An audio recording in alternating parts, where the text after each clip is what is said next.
Michel was a teacher. He had his own way of teaching. In class he only delivered lectures. Students could choose to listen or not. In PE class it was the same. He let students do their own thing. He often slept on a bench. Other teachers disagreed with him, but he did not care much. One time at a bar, he dropped his teacher identity and relaxed. He danced under the lights and music. A woman noticed him there. He casually used a fake name Tom. He did not want to reveal his real identity. The next morning, he went to the beach with the woman. The sun rose over the ocean. The beach was very quiet. The woman felt he was casual but not simple. Before he could respond he stepped into sticky oil. He looked down and saw the beach covered in oil. Many penguins were trapped and could not move. One penguin was still alive. He picked it up and checked it. But he did not want to save it. He said nature should take its course. The woman said it was pollution caused by humans. But they had no tools, so they took the penguin first. They returned to the hotel. They sneaked the penguin into the room. They washed the oil off with cold water. Water splashed everywhere. The woman looked very relaxed during it. He was also attracted to her. Then the penguin bit him. The penguin slowly got cleaned up, but the woman suddenly said she had to leave. She said she was married. The short relationship ended there. Only him and the penguin remained in the room. He planned to release the penguin back to the sea, but the penguin kept following him. He threw it back into the ocean, but it swam back again. He had no choice and took it again. He wanted to get rid of it completely. On the way people thought he was the owner. He explained he only rescued it. People said he must take responsibility, or he would be punished. He had to keep carrying the penguin. He gave it a name. He took the penguin to school. He tried to contact zoos and rescue groups, but no place accepted it. He had to take care of it himself for now. The penguin caused chaos in the room.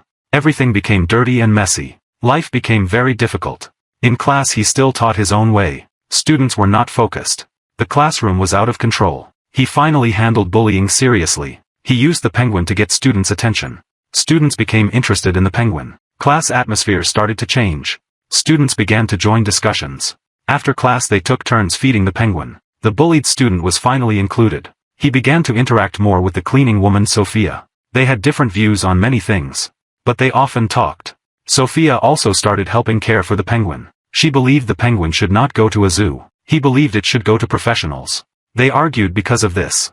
In the end they both cared for the penguin. Life slowly formed a new rhythm. He began to remember his younger idealistic self, but reality made him careless. He ate with Sophia and his grandmother. The atmosphere became calmer. The penguin was fed normally. Life was temporarily stable. He brought the penguin into class.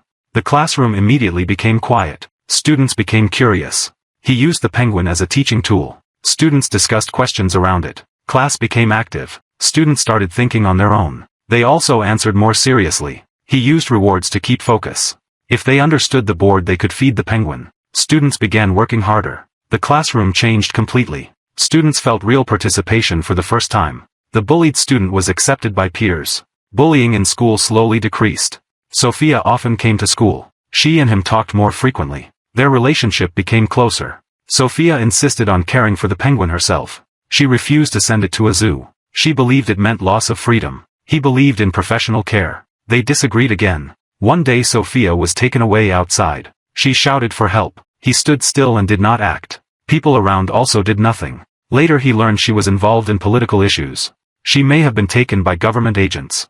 He went home and only talked to the penguin. He began to doubt his own cowardice. He was afraid of trouble. The penguin stayed quietly. Sophia's grandmother found him. She said Sophia had been lonely since childhood. Her parents had died long ago. She had lived in fear all her life. The grandmother asked him for help. He decided to write to authorities. He hoped she would not be harmed. At the same time school leaders noticed the penguin. The principal thought his behavior was out of control. He was asked to choose between work and the penguin. He chose to keep the penguin. He left school for a while. On the street he met Sophia's grandmother. She was organizing protests. He also saw the people who took Sophia. He tried to use the penguin as a topic to approach them. He asked about Sophia's situation. They were cold and threatening. He realized it was dangerous. He quickly left with the penguin. He temporarily left the penguin with someone else. He almost got caught. When he returned to school the principal changed attitude. Student grades had improved clearly. The school allowed him to continue teaching. The penguin returned to class. Students became more engaged. Class became stable and organized. The school environment improved. He continued teaching through discussion. Students began to understand freedom and responsibility. Sophia's situation still had no solution, but his fear kept growing. He depended more on the penguin. Life became more complicated. He continued using the penguin to maintain order. Student performance improved significantly. The class atmosphere changed. Students who never studied began paying attention. He found a new teaching rhythm. But Sophia's situation still did not progress. His anxiety increased. He relied more on the penguin. Soon Sophia's grandmother found him again. She said Sophia lost her parents young. She had lived under pressure and fear. She begged him not to give up. He continued writing letters for help. But responses were cold. There was no real assistance. School pressure increased again. He was asked to stop this teaching method. He was told to choose between job and penguin. He still chose the penguin. So he left school temporarily. He lived outside with the penguin. On the street he saw protest groups. People demanded release of those taken away. He realized the situation was getting worse. But he did not have courage to join. He only watched from a distance.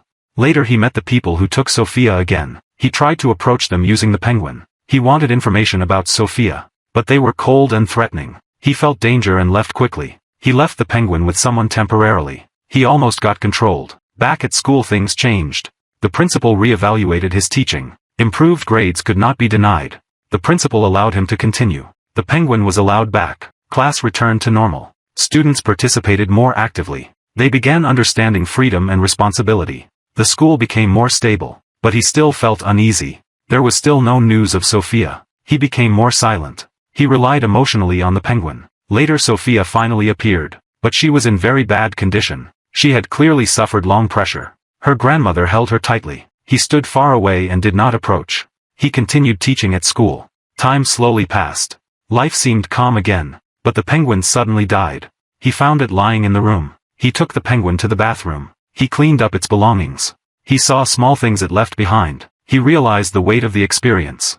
Even though it was just an animal, it had changed many lives. He buried the penguin under a tree. He held a simple farewell. Students and teachers joined the memorial. Everyone stayed silent. He looked at the school one last time. Sophia appeared in the distance. But they did not speak again. He left quietly. Years later someone sorted old items. They found recordings of the story. The beach memory appeared again. Everything felt like it returned to the beginning. He was not a hero. He had no power to change the world. He was just an ordinary teacher, making choices in a chaotic life. The penguin became a turning point. It taught him responsibility for a short time. But in the end everything returned to normal. He continued living an ordinary life.